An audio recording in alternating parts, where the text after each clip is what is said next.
Alright, so this is a suggestion via a donation. The name of the video is the Bob Semple tank, the worst tank ever built. This is coming from the channel Simplified History. Let's check it out. Let's see where this takes us, guys. This video is sponsored by NordVPN. Protect yourself from security threats by either clicking the link in the description below or going to nordvpn.com/simplehistory. Apologies, guys. The name of the channel is Simple History. Let's get it. Or use the promo code SIMPLEHISTORY and get a staggering 75% off NordVPN, which is only $2.99 a month. Plus, you get an additional month free. Okay. The Bob Semple tank. It seems that history has taught us two things about tank design. One, never design a tank in haste. And two, never design a tank through a large committee. But the worst case is to do both like the British did with the Tog tank. This was a tank hurriedly designed by the Special Vehicle Development Committee in 1939 to fulfill a need for a superior British heavy tank that was made a top priority as war with Germany was now becoming a distinct possibility. The resulting tank, the Tog 1, was brilliant, innovative, powerful, and lethal if it had been designed and deployed at the end of World War I 20 years earlier. By the standards of 1939, it was outdated and cumbersome, designed for an era of trench warfare, not for an era that now demanded an agile and all-around performer, which could take advantage of the new mobile warfare personified by the German blitzkrieg tactics. All right, guys, really quickly. They're not the only country that suffered, guys, I'm telling you. When it comes to like old tank designs, I think France also did the same thing with the Char B1, right? Where they basically took way too long in research and development, and then they just decided purely to just be like, listen, we're going to go ahead and deploy it in the 1940s. Why? Because this is what we have. How can a country that created the Bugatti create such a trash tank, guys? Okay? Terrible reliability, and just old. Like, you would not know if you're going to be safe getting out of an area. Why? Because you're not sure it will even start. I mean, that's not to say that was specifically like a unique thing. The Soviet T-35 also had pretty much similar, terrible reliability, but at least the T-35 was a multi-turreted tank, right? I'm not saying the T-35 was perfect, but at least it had multiple turrets. Okay, right? But all right, let's get it. Let's continue. At the same time, on the other side of the world, 11,000 miles away in New Zealand, they too were waking up to the possibility that another world war might be on the horizon. Kerfuffle. When the inevitable happened and Britain declared war with Germany on September Kerfuffle. They declared a kerfuffle. 3rd, 1939. So did New Zealand later that day. Then, when Japan entered into the war in December 1941 with the attack on the USS base at Pearl Harbor, New Zealand came to a sudden and awful realization. In World War I, New Zealand had patriotically sent troops to fight and die for an ideal on battlefields from the Middle East to France. But World War II was going to be a totally different war for the New Zealanders. As Japan had now joined the war, there was a real possibility that geographically isolated New Zealand might be invaded. Right from the start of the war, New Zealand had realized they had a deficiency and need in all categories of modern weaponry, including ships, airplanes, and tanks. And they knew their allies could not necessarily make up these desperate shortfalls, as they had urgent needs of their own. So New Zealand rushed to rearm and upgrade their armed forces, hindered by the fact that they only had limited heavy industrial capacity. Right. So to fulfill the desperate need for combat aircraft, they accepted numbers of obsolete aircraft from their allies, like the Vickers Wildebeest, as well as hurriedly converting civilian DH-86 passenger planes into bombers. At the start of the war, New Zealand did everything they could possibly do to boost their naval strength. This included such desperate measures as converting the passenger ship SS Monowai in 1940 into an armed merchant cruiser and renaming it HMNZS Monowai. But the New Zealand government and military knew that all this might not be enough to deter a Japanese invasion, so they began to face the terrifying reality that they could be fighting the enemy on their own soil. They had foreseen this problem as early as the summer of 1940 after the fall of France. I'm going to be honest here, all right? If the Japanese were attempting to invade, I mean, I get it. Your armed forces are not like up to par at this very specific time, right? But the Japanese had paper tanks, guys. That Type 95 was probably their most I don't know, guys. That was a bad idea. Guys, I understand this Bob Semple tank may be the worst tank. I've never heard of this tank, and it's a little frustrating, but it doesn't matter, right? The Type 95 from Japan was a paper tank. It was faster than all the other tanks. It used less gas. It was reliable as a Toyota, right? But the armor basically was paper, bro. So I'm pretty sure you could have threw a rock at it, and it would have worked potentially. Don't quote me on that. They had then turned to Bob Semple, the Minister of Works, who was known as a no-nonsense kind of man. He took on the project with great enthusiasm and came to the conclusion that the best approach was to utilize what they already had. So he concentrated on converting existing vehicles rather than building something from scratch. He was not hampered by being tied to a committee, and to some degree he was given free range over the design. Right. Therefore, he chose the basis for his design to be the American D8 Caterpillar tractors, which at the time, 81 were available in New Zealand for conversion. The Caterpillar Bro, I blame you for all those people that lost their lives in that thing, okay? I'm blaming you, personally. You did that, 100%. You caused this, bro. D8 was a proven and popular American track-type tractor, first produced in 1935, and ended up being used all over the world in large numbers. The design was so good and versatile that it had evolved over the years, and the most recent version today is the D8T that was introduced in 2004. So it was a sound choice for conversion, and Bob Semple proposed designing conversion kits that allowed the current fleet of tractors to be used in their intended role in supporting construction projects, but could be converted into combat tanks at a very short notice. Right, of course. The concept was indeed ingenious, but when a few test conversions were... I mean, listen. It sounds semi-genius, I guess, right? I would like to know exactly how thick the armor is. What did this do to overall gas mileage? How many people could be inside of it? Are we talking about cramped quarters, similar to like the Americans' M3 Lee or their British M3 Grant, right? Where you have all these things inside of it, but can people actually be in there with enough space to actually be able to do the deed, right?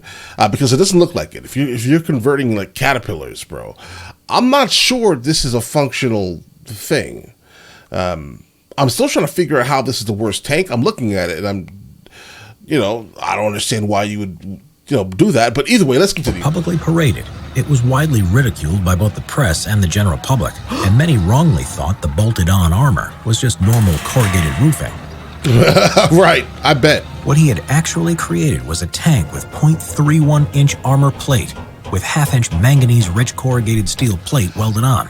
Okay. Armed with multiple legendary brand light machine guns, pointing in all directions, and a sturdy commercial tractor beneath it, all with a 127 horsepower engine. It was planned for the tank to have a 37mm gun. However, such an armament could not be obtained in time. Really instead, small. A Bren gun took its place. Okay. All this was readily available, but sadly, this did not make the design any good. In fact, it was one of the worst tanks ever produced. The New Zealand Army referred to it as a mobile strong point, which was a pretty accurate description for what it might be good for. As a tank, it was deficient in virtually every department, apart from ease of manufacturing. The tank was most often referred by the people as the Semple tank. A likely tank the Semple... Guys, the Type 95 from Japan, I'm telling you. Okay, perfect, we're talking about it, because this was trash. So I'm guessing it is as trash as this trash. Okay, so if he's going to point out or somehow correlate these two trash tanks together, I already know how trash the Type 95 was. That was disrespectful, Japan. Okay? You didn't care about your people. You didn't, did you? Right? But all right. Would have met in combat at the time was the Japanese Type 95 Hago light tank, which was the ideal tank to use in an amphibious assault on New Zealand due to its lightweight mobility and its compact size. Yeah, but you can one-shot it, and it was fast, obviously, but you can one-shot it. The Type 95 could easily out-accelerate the Semple tank. Right. It was much faster, capable of achieving speeds of 28 miles per hour compared to the Semple speed of just 7.5 miles per hour. The Type 95 was much more agile, being able to turn on the move, something that the Semple tank could not do. And furthermore, the Semple's agility was hampered by its height of 12 feet. which meant that when it was on bumpy roads or crossing ditches, it was in danger of toppling over. Okay, so what I'm getting from this here is that they basically borrowed kind of two issues that two tanks at this time had. Like specifically, the M3 Lee, it was extremely high profile, guys. Extremely tall for no reason, right? Similar to this here. Then it also took like the weakness from the Type 95. Listen, I think that it was genius to kind of use what you had, but unfortunately you use a tractor, all right? You use a tractor, and it definitely looks like corrugated steel, guys. That's the thing. So, let's continue. Whereas the Type 95 was much more stable and presented a much smaller target to be fired at, being at just over 7 feet tall, making its silhouette 40% less than the Semple. Even how long it could stay mobile on the battlefield was far less than the Type 95. The Semple tank only had an operational range of approximately 99 miles, whereas the Type 95 could do 30 more miles than that before needing refueling. In armament... Okay, so wait. 99 miles operational range. That's similar to the Germans Panzer 8, the elusive super tank, the extremely heavy tank, right? The one made by Ferdinand Porsche, with what was it powered by? It was powered by a 44-liter Daimler-Benz engine. Extremely heavy, unnecessarily heavy. Had an operational range also of 99 miles on road. Off road had an operational range of 39 miles. And the problem with that is that actually can secure the passengers. Not that. So you're basically taking every single bad thing about every single tank that has been in existence, put it into your tank. Congratulations, Bob Semple. Between the two, it was very one-sided. The Semple had 6 .303 caliber Bren light machine guns. Okay. One in the turret, one in the rear, one on its left-hand side, one on the right-hand side, and 2 forward-facing, which was only good for destroying trucks and engaging infantry. But it was an unstable platform. Gunnery was only effective when moving at low speeds on flat surfaces or when stationary. With the added problem that the Bren guns only had 30-round magazines and would need changing constantly during a firefight.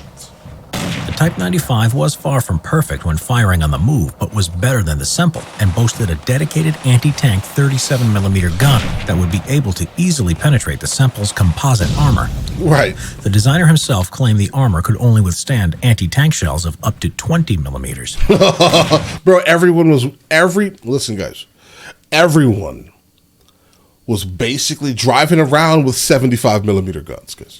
Keep that in mind, right? Everyone. Like the real tanks, not the trash Type 95 here. This is garbage, not that one. This is 37. But it's basically half the size, 37.5, right? And the thing about it is, so what did you build that for, Bob Semple? Because any tank, if you saw any tank, everyone is gone. You're just deleting people. You didn't care? That makes sense. The Type 95 also had 2 useful medium machine guns, one front-facing, the other covering the rear of the tank. They would struggle to do any real damage to a tank like the Semple, but it was not what they were designed to do. Their role was to engage infantry or very light armored vehicles. Who knows what would have happened if the Bob Semple tank would have been mass-produced and had met something more powerful like the Type 97 medium Japanese tank, or had been deployed to the European theater and met a Panzer III. Right. Instant deletion. Why would you do this, sir? Ironically, Bob Semple had said about the tractor tank project, if this country is going to be invaded, we need to have equipment as good as that of the other fellow, if not better. In that respect, his tank failed miserably. Right. But many, including himself, felt proud of what he had achieved, as they felt at least they tried to do something during their country's darkest hour. Listen, ingenuity at its finest. Congratulations, you did something at the very least. But this is, bro. Why would you put this out there? Listen, I understand exactly for what it could have been used for, at least for light infantry. That's it. Because if anything else comes, you're just getting ran through. Luckily, the most trash tank in the world hit your shores. That's it. Luckily, just be glad, I guess, right? Okay, let's go. Only 3 were ever built, and in 1942 they were converted back to being tractors as the Allies' Valentine tanks and locally produced Bren gun Only carriers 3, became okay. available, and the threat of Japanese invasion had subsided. Right. Okay, great. Comparison of Bob Semple tank to NordVPN. The Bob Semple tank would have been ineffective at protecting New Right. Zealand, but what can protect you from security Right. threats is NordVPN. Okay. The Bob Semple NordVPN. tank had very weak corrugated armor and a high profile, but NordVPN has a strong protective shield with its military-grade Why am I encryption, crying? letting you browse without a trace and prevent companies collecting your personal information. As we Why saw, am I Bob Semple's crying? speed was very poor, unlike NordVPN, which is super fast. Only one Semple tank was reportedly deployed into service in the Pacific Theater, beyond its country of manufacture. But NordVPN can jump between 62 different countries across the world with Guys, the ad is disrespectful to New Zealand, guys. a total of 5,200 plus servers, so you can access content that may be blocked in your own country. NordVPN is compatible with Windows, macOS, iOS, Android, and PC, mobile and tablet. Go to nordvpn.com/simplehistory or use the promo code SimpleHistory to get 75% off NordVPN, which is only $2.99 a month. Plus, you get an additional month free. Again, go to nordvpn.com. All right, guys, that's the link if you guys want to check it out. Guys, I never thought that I would get so animated regarding tanks, guys, but this tank here very specifically is disturbing to me. I've never heard of it, and I understand why I've never heard of it if only 3 of them have ever been deployed. And that's probably the reason why I never heard of it. The Type 95 was pretty much widespread, for the most part, kind of, right? At least locally widespread, but there was enough of them to exist and to still kind of exist. Obviously not in use, because why would you want that trash? Guys, okay, hold on. Okay, it stresses me out that a country like honestly made something like that. I mean, knowing that they could make better things, you made the most trash tank on the planet, bro, with a 37.5 millimeter gun, guys. All right, listen. I never want to see this again. I never want to hear about this tank again in my life. I'm trying to forget about it. I'm trying to forget that it exists, guys. It took me a while. Like after reading about the Type 95, it stressed me out. It was just like, bro, why would you make something like this to protect your people? And you're just basically throwing them to the wolves in a sense, right? It's a false sense of safety. You are in a false sense of safety. Any of the Panzers would obliterate this tank. I don't think that was the case though, right? But you get what I'm saying here. But all right, listen, you guys all have an absolutely amazing day. Enjoy your day thoroughly. I wish this tank on nobody, guys.